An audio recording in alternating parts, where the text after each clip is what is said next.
ఈ మధ్య కొన్ని ఫంక్షన్లు గబుక్కుని నేను మాట్లాడుతుంటే కూడా దాన్ని రాంగ్గా అర్థం చేసుకుంటున్నారు. మీ కర్మ, అది మీ సంస్కారం మీద ఆధారపడి ఉంటుంది, నేనేం చేయలేను.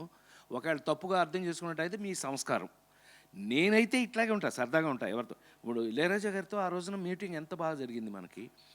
ఈ సినిమా గురించి నిజంగానే మా పవన్ చెప్పినట్టు, రూపేష్ చెప్పినట్టు, మీరు భుజాల మీద వేసుకుని నిజంగా హ్యాట్స్ ఆఫ్.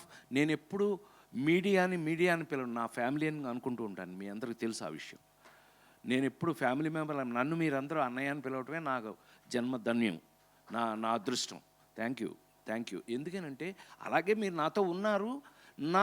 నా నిజమైన సక్సెస్ని ఇవాళ 2 నిమిషాలు ఎక్కువ మాట్లాడతానేమో తెలియదు, కానీ ఈ పిల్ల ఇందాక నుంచి కల్చరల్ బ్లాక్ బస్టర్ అంటుంది.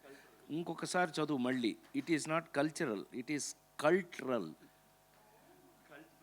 ఇంకొకసారి చూడు, మళ్ళీ వస్తుంది. Amazing sir. ఎస్, ఇప్పుడు నాకు అలాగే కనిపిస్తోంది. ఇప్పుడు ఒప్పుకుంటావా నేను బాగా చదువుకున్నాను? నేను ఇంజనీరింగ్ ఫస్ట్ క్లాస్. సురేష్ నేను ఇంజనీరింగ్ ఫస్ట్ అన్నయ్య అంటే సరదాకి. ఈ సరదానే ఈ మధ్య నన్ను కొన్ని చోట్ల ఏదో అదెవరో నేను ఇంట్రడ్యూసిన హీరోయిన్, నేను తెచ్చుకొచ్చిన యాక్టర్ని ఏదో నేను సరదాగా మాట్లాడుకుంటే ఇది వేరేలాగా అర్థం చేసుకుంటున్నట్టున్నారు. మీ కర్మ, నేనేం చేయలేను. నేను అలాగే ఉంటాను, ఎందుకంటే అన్నయ్యను కాబట్టి ఇంట్లో. ఏమంటే నిజంగా మీ అందరికీ నేను మీ అందరి ముందు ఐఎమ్ కన్ఫెసింగ్ మై సెల్ఫ్. ఏ సినిమా యాక్టర్కైనా ఏదో భాషలు మనకెందుకు, మన భాష తీసుకుంటే ఎంత తమ్ముడు, మన భాష తీసుకుందాం. ఒక పెళ్లి దగ్గర నుంచి పెళ్లి దగ్గర నుంచి షష్ఠి పూర్తి వరకు కూడా, పెళ్లి పుస్తకం నుంచి షష్ఠి పూర్తి వరకు, పెళ్లి పుస్తకంలో పాట, షష్ఠి పూర్తిలో పాట, ఈ జర్నీ ఒక నటుడికి సక్సెస్ఫుల్గా ఉంటుందా? ఉంది. నేనే. Thank you so much. కరెక్ట్గా మేమందరం ఫీల్ అవుతున్నట్టే, మేమేం చేశాము, ఏం తీసాము, దాన్ని ఈ రోజున ధైర్యంగా మైక్ ముందు నుంచుకుని, ఏమ్మాయి ఈ మైక్ పుచ్చుకొని మీ ముందు ఇవాళ నిలబడగలిగాము అని అంటే అది కారణం మీరే. మీరు చూడటం వల్ల, మీరు ఇందాక ఇప్పుడు వీళ్ళు సినిమా తీయటం వరకు ఒకలాగా తిన్నారు నన్ను. ఇప్పుడేంటి తెలుసండి, వీళ్ళందరూ అన్నయ్య ఆ సీన్లో నువ్వు ఆ డైలాగ్ చెప్పినప్పుడు ఒక ముసలాయన నిలబడిపోయి కళ్ళ మీద పెట్టేసుకుని చప్పట్లు కొట్టేస్తున్నాడు అన్నయ్య. రావాలి, అలా వస్తేనే మనం సక్సెస్ఫుల్ కింద లెక్క, లేకపోతే మనం ఫెయిల్యూరు, అంతే కదా. మనం అలా జరిగింది థియేటర్లో ఇవాళ కాబట్టి వీళ్ళందరూ అల్లరి చేసి పారేస్తారు ఆ కాలనీలో. గోల మామూలు గోల కాదు, వీళ్ళ గోల కాదు.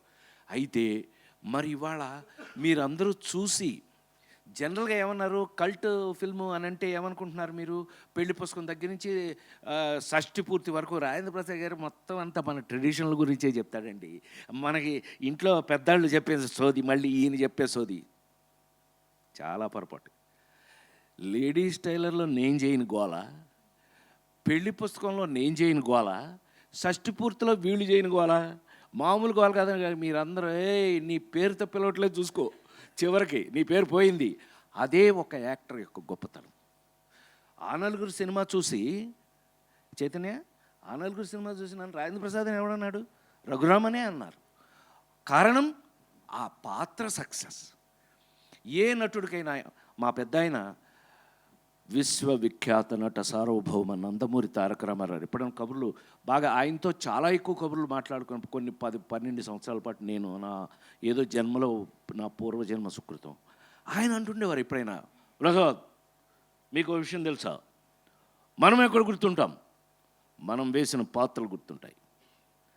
ఏ యాక్టర్ అయినా లాంగ్విటీ ఉంది అని అంటే కనుక అతను వేసిన పాత్రలే అని పెద్ద ఆయన చెప్పేవారు. సో నిజమేగా మరి, నిజమండి, 100% నిజం. ఇవాళ నాకు పవన్ నేను మనస్ఫూర్తిగా థ్యాంక్స్ ఎందుకు చెప్పాలి అని అంటే, అతను నన్ను ఒక మెచ్యూర్డ్ యాక్టర్గా, చిన్నప్పటి నుంచి నన్ను చూస్తూ పెరిగాడు, అది వేరే విషయం, కానీ నా మీద ఈ కథ రాసుకున్నాడు.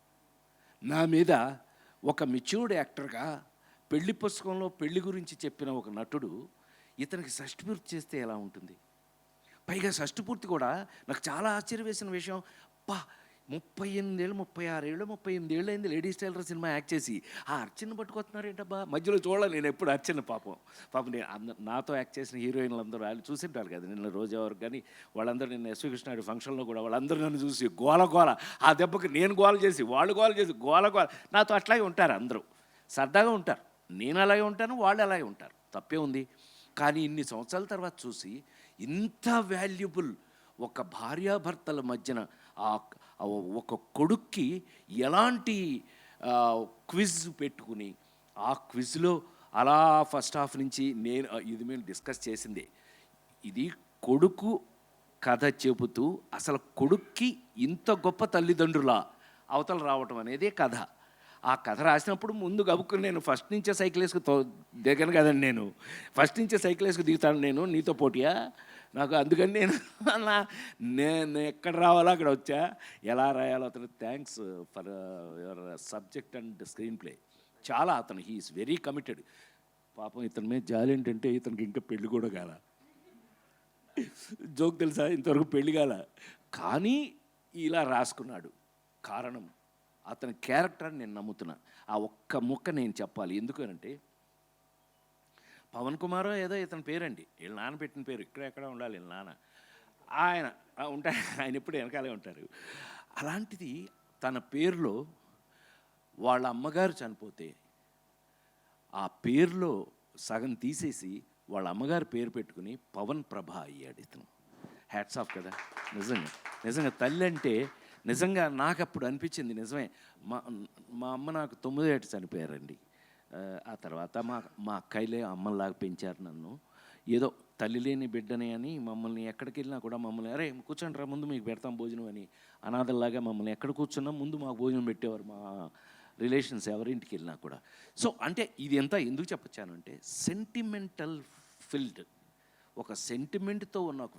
వ్యక్తి ఒక సబ్జెక్ట్ రాస్తే ఆ సబ్జెక్ట్లో ఉన్న వెయిట్ ఏంటి ఆ వెయిట్తో ఇవాళ ఏమైంది కల్ట్ ఫిల్మ్ అయింది ఆ రోజున మీరు ఆ రోజు నుంచి నా జీవితంలో చూస్తున్న పెళ్లి పుస్తకాలు కానీ ముచ్చిబంతి ముద్దులు కానీ ఒక లవ్ కోసం ఒక చెయ్యి నరికేసుకుని ఆ సినిమాలో ముచ్చిబంతి ముద్దు ఆ అదృష్టం ఏంటంటే నటుడుగా ఆ స్వామి భగవంతుడు నాకు ఇచ్చినటువంటి అదృష్టం కళాకారుడిగా ఆ యాంగిల్స్ అన్నీ చూపించే పరిస్థితికి నాకు క్యారెక్టర్లు రావటం ఆ క్యారెక్టర్లు నేను చెయ్యాలి నాకు బెస్ట్ ఫ్రెండ్ సినిమా ఇండస్ట్రీలో చిరంజీవి అన్నట్టు రాజా ఏంటి బాగా చేసావంట నువ్వు బాగా చేయకపోతే తిడతారు బాగా ఎవరి కోసం చేస్తావు గోల్డ్ మెడల్ ఊరికే తీసుకున్నావా అని సరదాగా అందరం కూర్చున్నప్పుడు సరదాగా మాట్లాడుకునేవాళ్ళం అలాగా నా బాధ్యత ఇవాళ షష్ఠి పూర్తి ద్వారా మీరందరూ థియేటర్లో నాకు ఎంత సంతోషం వేస్తుంది అని అంటే కనుక